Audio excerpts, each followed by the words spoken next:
These are kids who will never pay taxes. They'll never hold a job. They'll never play baseball. They'll never write a poem.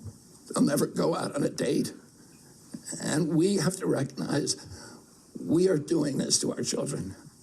Recently, the U.S. Secretary of Health, RFK Jr., made false comments about autism, like people with autism are broken, that autism is caused by vaccines, and that people with autism will never have jobs or families.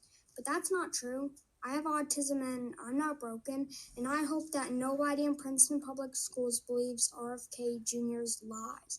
Autism and all disabilities should be taught in the Princeton Public Schools curriculum at all grade levels because it will raise awareness, increase acceptance, and improve the quality of life for kids with disabilities.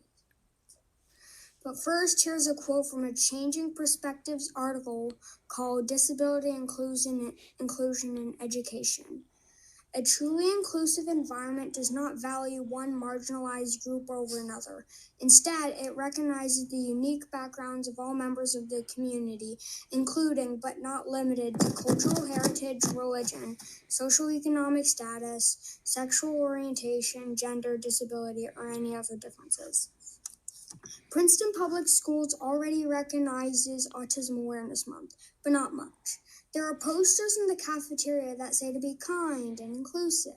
Students wear blue on April 2nd, but we are never taught about the spectrum of autism.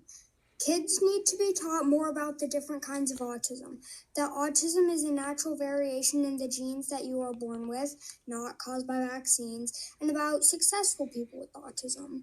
The lesson should also be extended to other disabilities like ADHD, cerebral palsy, blindness, deafness, dyslexia, apraxia, and more.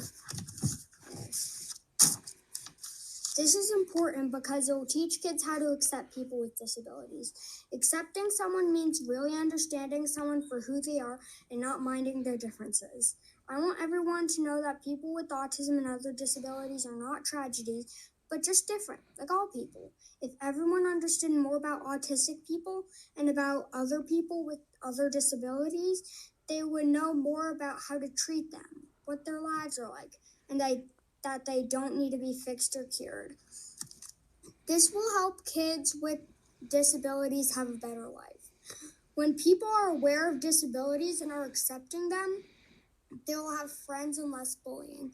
Also, the teachers might be more aware because they learned about the disabilities also. Kids and teachers should know more about disabilities so they do not believe RFK Jr. is right about autism, and they choose to treat them in a nice way that is good for the kid. By knowing more about it, kids and teachers will be nicer to the kids with disabilities. This is important to me in Princeton Public Schools because I have a disability and I noticed that disabilities were not being taught, only a few people mentioning autism. When teaching about culture, we teach many different cultures to accept them better because that's what disabilities are like, a culture of differences. Princeton Public Schools must add this to the curriculum of all grades and students so that we don't have people like RFK Jr. in the future.